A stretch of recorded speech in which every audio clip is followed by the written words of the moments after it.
Hello दोस्तों, नमस्कार। स्वागत है आप सभी का अपने यूट्यूब चैनल एग्जाम मस्ती पर। आज हम मैथ का एक बहुत ही इम्पोर्टेंट टॉपिक मैथ सॉल्यूशन क्षेत्रमिति। वैसे देखा जाए तो क्षेत्रमिति को हम दो भागों में बांट सकते हैं। एक है 2D, एक है 3D। 2D का मतलब क्या होता है? 2 डायमेंशन। 2D का मतलब 2 डायमेंशन और 3D का मतलब 3 डायमेंशन। कॉपी कलम निकाल के सब लोग बैठ जाइए। बड़े ही बेहतर से नोट्स बनाते चलना। एक एक टॉपिक परीक्षा की दृष्टि से बहुत ही महत्वपूर्ण है। 2D और 3D क्षेत्रमिति को हम दो भागों में बांटकर पढ़ेंगे, एक 2D और 3D। 2D का मतलब 2 डायमेंशन और 3D का मतलब 3 डायमेंशन। 2 डायमेंशन का मतलब दो विमीय और 3 डायमेंशन का मतलब त्रिविमीय।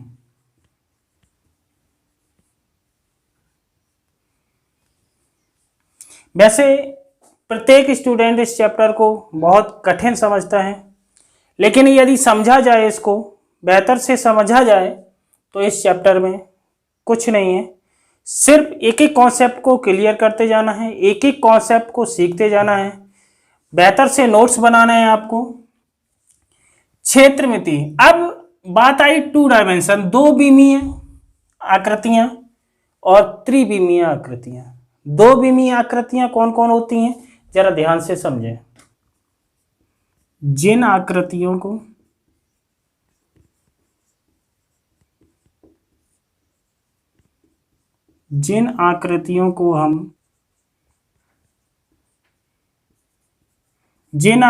को हम पृष्ठ पर आसानी से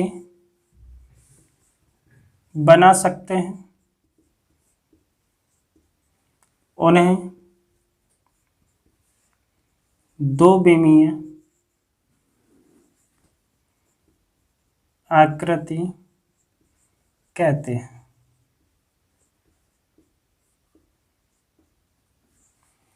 टू डायमेंशन मतलब दो विमीय आकृतियां कौन सी होती हैं? जिन आकृतियों को हम पृष्ठ पर आसानी से बना सकते हैं, उन्हें हम दो विमीय आकृति कहते हैं। जैसे त्रिभुज, चतुर्भुज,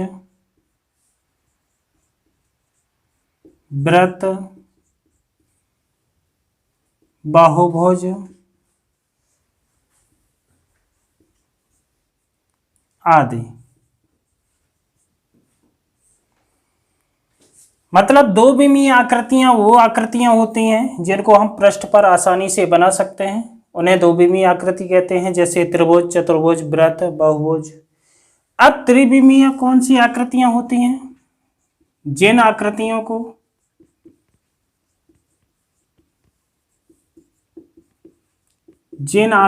को हम पृष्ठ पर आसानी से नहीं बना सकते,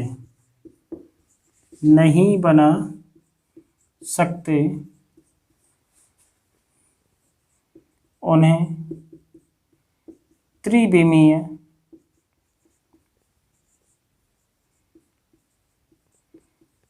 आकृति कहते हैं। जैसे बेलन, घन, शंकु आदि। जिन आकृतियों को हम पृष्ठ पर आसानी से नहीं बना सकते, उन्हें हम त्रिविमीय आकृति कहते हैं। जैसे बेलन हुआ, घन हुआ, शंकु आदि। तो हम क्षेत्रमिति को दो पार्ट में बांटकर पढ़ेंगे। पहले हम पढ़ेंगे 2D, 2 डायमेंशन। उसके बाद हम पढ़ेंगे 3 डायमेंशन। तो 2 डायमेंशन में सबसे पहले हम बात करेंगे त्रिभुज के बारे में। किसके बारे में बात करेंगे? त्रिभुज के बारे में। अब समझते हैं त्रिभुज क्या होता है। इनमें त्रिभुज से परीक्षा में किस किस प्रकार के क्वेश्चन पूछे जाते हैं उन बारे में हम बेहतर से समझेंगे। चलिए बढ़ते हैं। मेंसुरेशन का पार्ट नंबर 1, ट्रायंगल, त्रिभुज।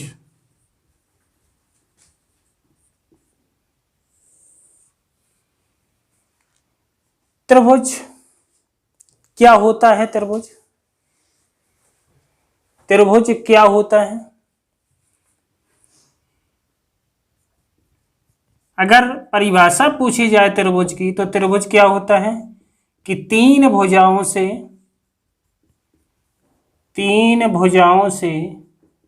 घिरी आकृति को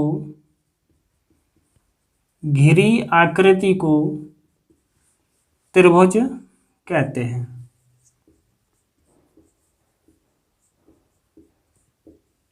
तीन भुजाओं से घिरी आकृति को हम क्या कहते हैं? त्रिभुज। मान लीजिए ये 3 भुजाएं हैं ए बी सी। एक भुजा ए बी है, दूसरी बी सी है और तीसरी ए सी है। अगर ये 3 भुजाएं हैं और 3 भुजाओं से एक आकृति घिरी है तो ये कौन सी आकृति बोली जाएगी? त्रिभुज। क्या होगी ये? ट्रायंगल। 3 भुजाओं से घिरी आकृति को हम त्रिभुज कहते हैं। अब समझना, अगर इस त्रिभुज में बात की जाए ऊंचाई की तो ये तो तीनों भुजाएं हो गई। अगर इस शीर्ष से इस भुजा पर लंब डाल दिया जाए तो ये क्या हो जाएगी? इसकी हाइट। क्या हो जाएगी? हाइट। इस त्रिभुज की ऊंचाई, यहां से अगर हम d मान लें तो ऊंचाई कितनी हो जाएगी? AD। और यहां पर 90 डिग्री का कोण बनता है। ये क्या हो गया? इस त्रिभुज का आधार, बेस हो गया। ये हो गया हाइट। अगर किसी त्रिभुज के क्षेत्रफल की बात करें तो त्रिभुज का क्षेत्रफल बराबर होता है 1/2 गुणे आधार गुणे ऊंचाई, 1/2 इंटू बेस इंटू हाइट।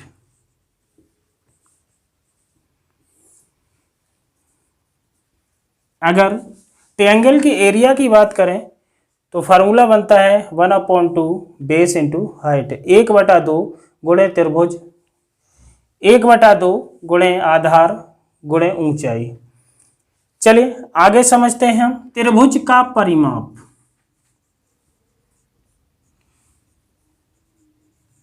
त्रिभुज का परिमाप, एक एक चीज को बेहतर से समझेंगे, एक एक चीज का नोट्स बनाते चलेंगे।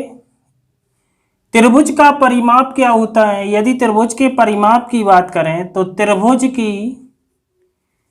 त्रिभुज की तीनों भुजाओं का योग, तीनों भुजाओं का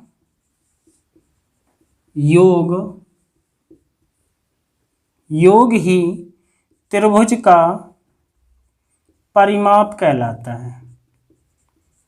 त्रिभुज का परिमाप कहलाता है।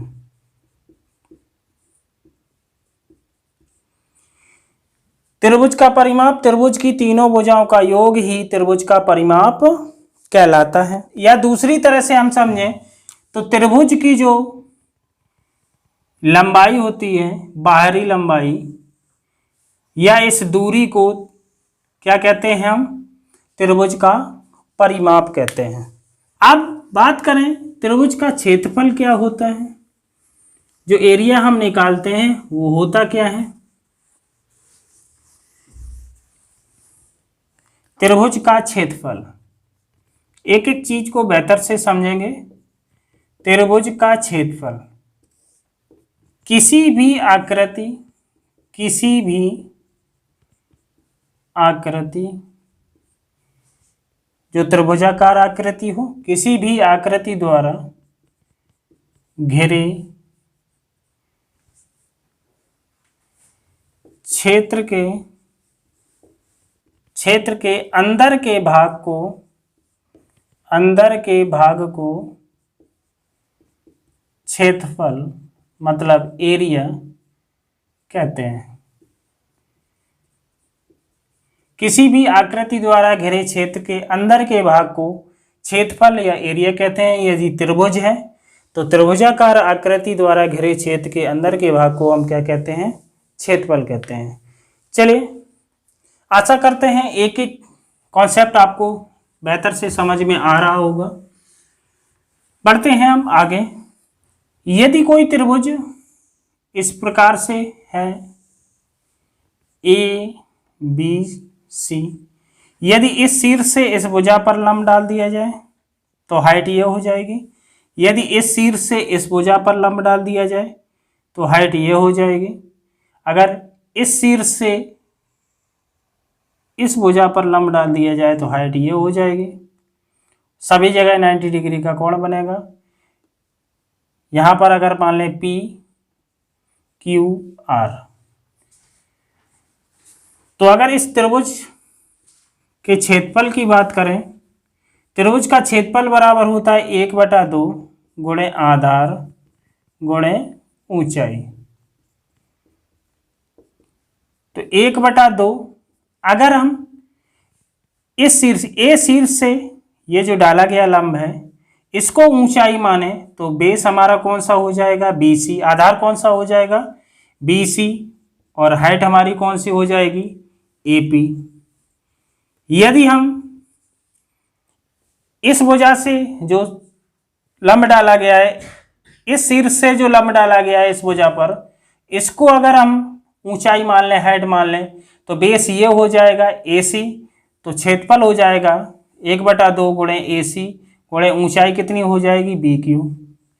यदि हम C शीर्ष से डाले गए लंब जो कि भुजा AB पर डाला गया है, इसको अगर हम हाइट मानते हैं, RC को अगर हाइट लेते हैं, तो त्रिभुज का क्षेत्रफल हो जाएगा 1/2 गुणे इसका बेस कौन सा हो जाएगा? आधार कौन सा हो जाएगा? AB। और ऊंचाई कौन सी हो जाएगी? R और C। तो किसी भी प्रकार से हम त्रिभुज का क्षेत्रफल निकाल सकते हैं।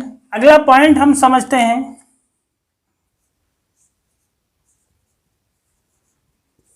यदि त्रिभुज की भुजाएं दी जाए या दी गई हों, तब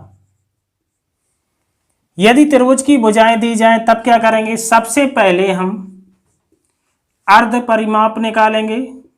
अर्ध परिमाप S बराबर होता है तीनों भुजाओं का योग A धन B धन C/2। यदि त्रिभुज की भुजाएं दी जाएं तब सबसे पहले हम निकालेंगे अर्ध परिमाप, जो कि S बराबर होता है A + B + C/2। उसके बाद त्रिभुज का क्षेत्रफल बराबर फार्मूला हो जाएगा √S - A S - B S - C, जहां पर A B C क्या है? त्रिभुज की भुजाएं हैं, और S क्या है? त्रिभुज का अर्ध परिमाप। समझ में आ रहा होगा। चले, जब भुजाएं दी जाएं तो हम ये फार्मूला यूज करेंगे।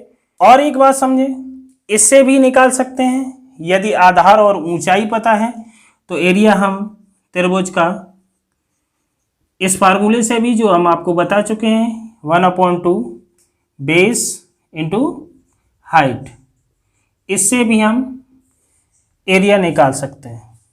अगले पॉइंट को समझते हैं।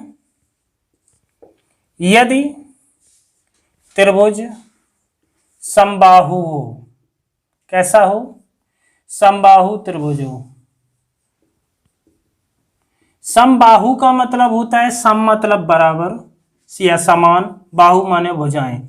जिस त्रिभुज की तीनों भुजाएं समान हों, बराबर हों, तो उस त्रिभुज को हम क्या कहते हैं? समबाहु त्रिभुज।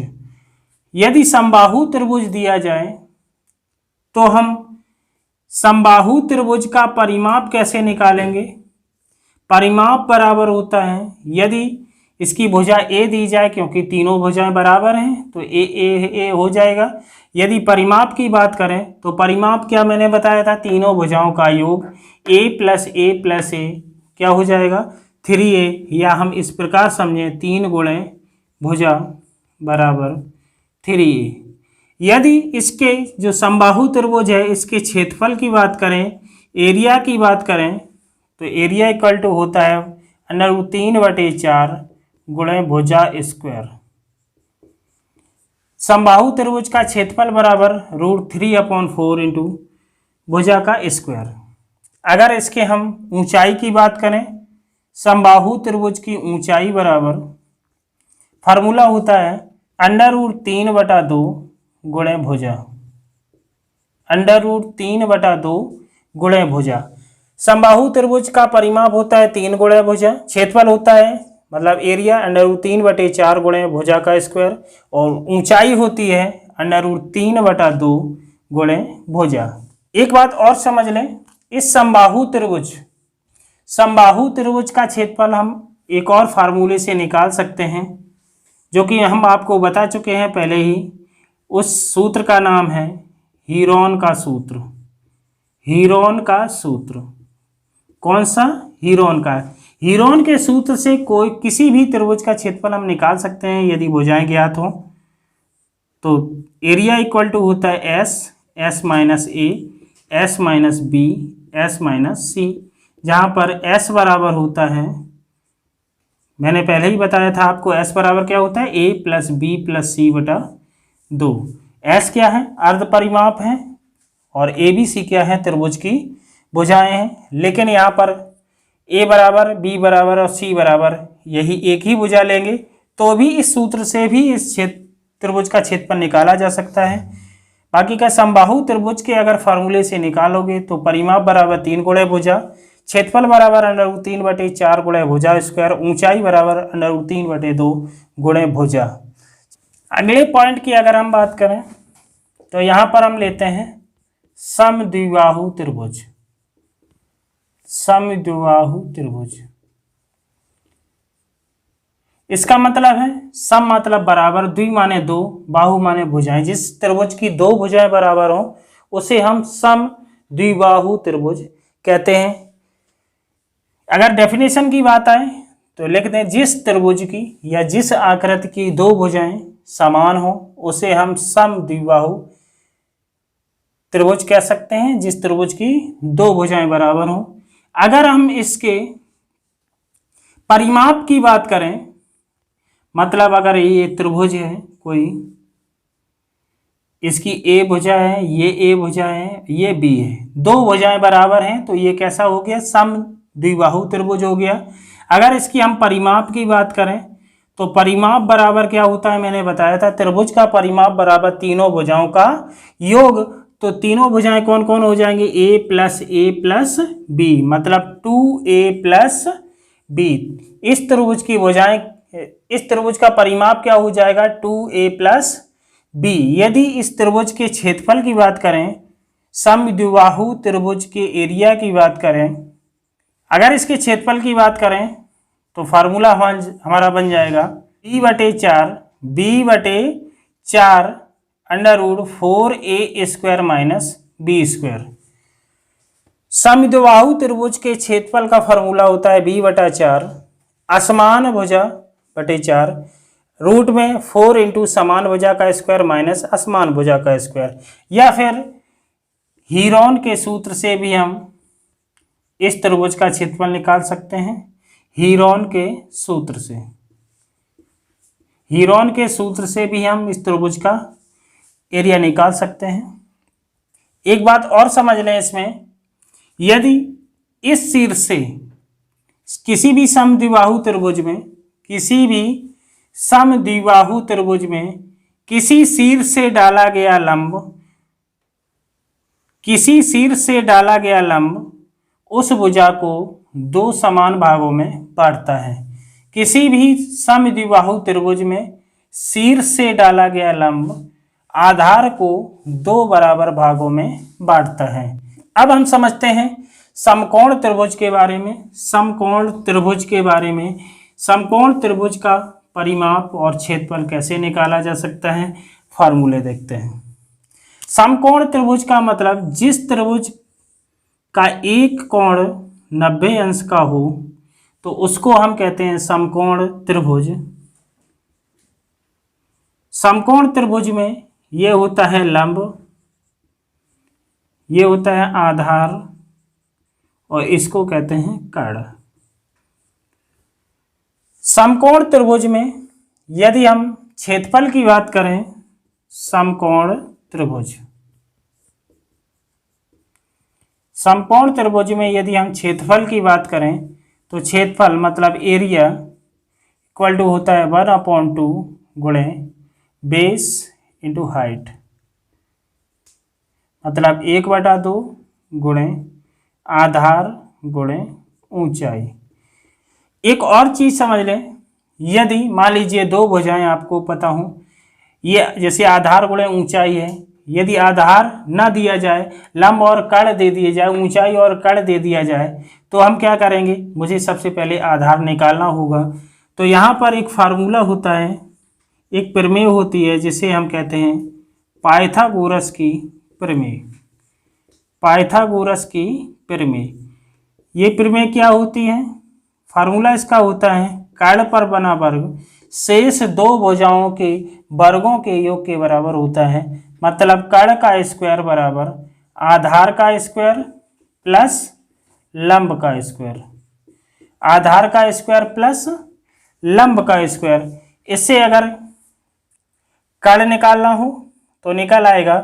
यदि मुझे आधार निकालना हो तो आधार निकालने के लिए क्या करेंगे, लंब को इस तरफ लाएंगे, मतलब। और यहाँ पर एक चीज और समझ लें कि अगर कर्ण का स्क्वायर बराबर आधार स्क्वायर धन लंब स्क्वायर है, इससे अगर डायरेक्ट हम अगर कर्ण निकालें तो इधर का स्क्वायर अगर खत्म करेंगे तो इधर रूट चढ़ जाएगा, रूट हो जाएगा आधार का स्क्वायर धन लंब का स्क्वायर।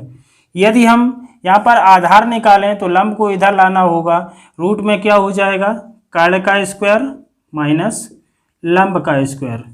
यदि मुझे लंब निकालना हो तो हम क्या करेंगे, रूट में हो जाएगा कर्ण का स्क्वायर माइनस आधार का स्क्वायर। आशा करते हैं आपको बेहतर से समझ में आ रहा होगा। अब हम एक टेबल आपको बता रहे हैं जो कि आपको कैलकुलेशन में बहुत ही लाभप्रद होगी। ट्रिपलेट एक टेबल है,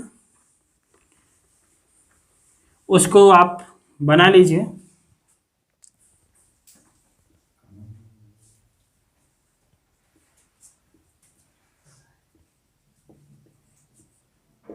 ये टेबल समझते हैं हम, यदि लंब या आधार ये एक दूसरे में बदल सकते हैं। यदि लंब 3 और आधार 4 है तो कर्ण हमेशा 5 होता है।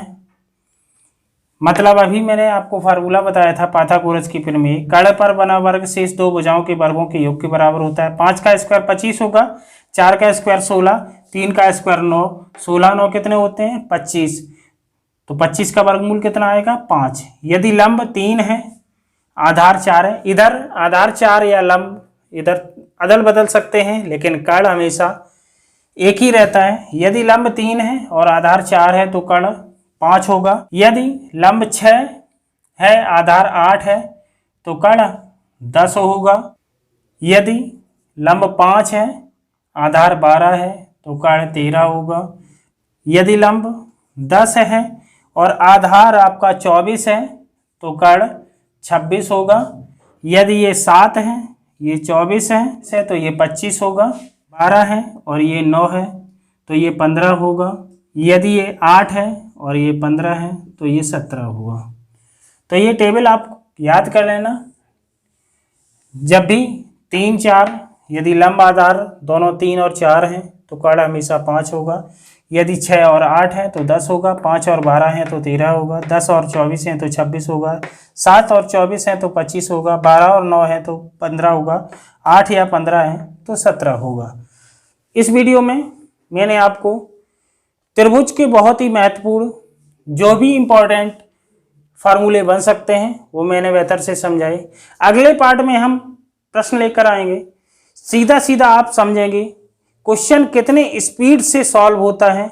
ये आप देखेंगे अगर ये फार्मूले आपने बेहतर से याद कर लिए, अपने दिमाग में रख लिए ये फार्मूले जो भी मैंने समझाए हैं, तो आपके लिए क्वेश्चन सॉल्व करना बहुत ही आसान होगा। अगले पार्ट में हम त्रिभुज के बेहतर से बेहतर क्वेश्चन लेकर फिर एक बार आएंगे। और एक बात समझ लीजिए, यदि वीडियो आपको अच्छा लगा हो तो वीडियो को लाइक अवश्य करें। यदि हमारे चैनल पर पहली बार आए हैं तो चैनल को सब्सक्राइब और बेल आइकन को प्रेस अवश्य कर लें, ताकि आने वाली वीडियो की नोटिफिकेशन आपको मिलती रहे। मिलते हैं अगले वीडियो में एक बार फिर त्रिभुज के बहुत ही बेहतरीन कॉन्सेप्ट लेकर। तब तक के लिए जय हिंद, वंदे मातरम।